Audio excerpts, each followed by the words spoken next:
हमारी इस धरा पर गंगा नदी कैसे आई, कैसे हुई मां गंगा की उत्पत्ति। मैं आपको एक ऐसी कथा सुनाने जा रहा हूं जो ना सिर्फ हमारे भारत की धरती से जुड़ी है बल्कि हमारे जीवन की गहरी और प्रेरणादायी सीख देती है। ये कहानी है मां गंगा की उत्पत्ति की और इस कथा में छुपी है असल जीवन में सबसे बड़े सत्य की ओर हमारा मार्गदर्शन। तो चलिए बिना समय गंवाए इस दिव्य कथा का प्रारंभ करते हैं। ये कथा उस समय की जब देवताओं का अस्तित्व खतरे में था और धरती पर असुरों का वर्चस्व था।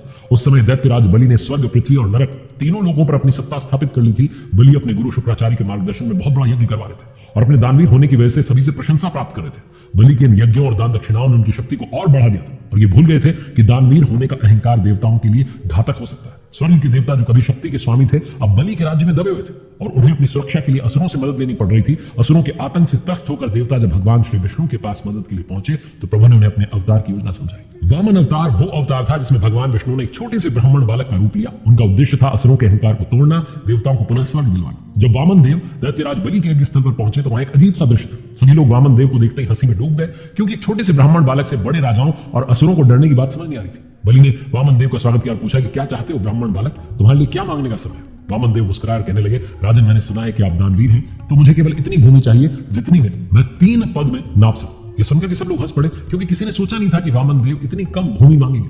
बलि जो अपने दानवीर होने पर बहुत गर्वित थे उन्होंने कहा, बिल्कुल तुम जितनी भूमि मांगना चाहो तुम्हें दे दी जाएगी। लेकिन वामन देव 3 पग की भूमि पर अड़े रहे। फिर वही हुआ जो किसी ने सोचा नहीं था। जैसे ही बलि ने वचन लिया वामन देव ने अपने छोटे से रूप को छोड़कर विराट रूप धारण किया और यह दृश्य किसी आकाश गंगा से कम नहीं था। वामन देव इतने विशाल हो गए कि स्वर्ग कांप गया। लोगों की नजरें चकित थी, हर कोई भयभीत था। वामन देव ने पहले पग में धरती, दूसरे पग में आकाश नापा और तीसरे पग के लिए जैसे अपना पैर उठाया बलि के पास रास्ता नहीं था। हाथ जोड़कर कहा, प्रभु आप तीसरे पग में मुझे नाप लें और मेरा सिर आपके चरणों में हो क्योंकि आपके सामने मेरा अहंकार शून्य है। जैसे ही वामन देव ने अपना तीसरा पग उठाया उनका अंगूठा आकाश से टकराया और एक अद्भुत दृश्य हुआ। दिव्य जल की एक धारा पृथ्वी से लेकर आकाश तक बहने लगी। ये जल वामन देव के पैरों से निकलकर नीचे गिरने लगा। उसी क्षण में ब्रह्मा जी ने इस जल को अपने कमंडल में ले लिया और यही जल मां गंगा के रूप में प्रकट हुआ। ये जल भगवान श्री विष्णु के चरणों से निकला था, इसलिए मां गंगा को विष्णुपदी भी कहा जाता है।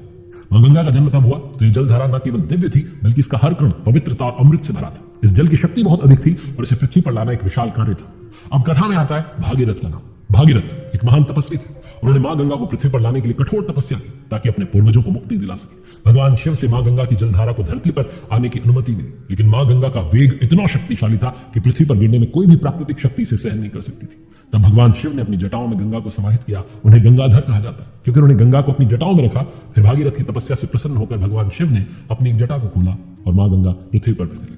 जैसे ही गंगा पृथ्वी पर गिरी उन्होंने भागीरथ के पूर्वजों को मुक्ति दी और फिर मां गंगा का जल अमृत के समान हर जीव के लिए कल्याणकारी और जीवनदायिनी बन गया। इस जल से पृथ्वी पर हर कोने को जीवन मिलता है। यही कारण है कि गंगा को देव नदी कहा जाता है। तो ये थी मां गंगा की उत्पत्ति की कथा। एक ऐसी कथा जो न केवल हमारे जीवन को पवित्र करती है बल्कि हमें याद दिलाती है कि सच्ची तपस्या और भक्ति से किसी भी कार्य को पूरा किया जा सकता है।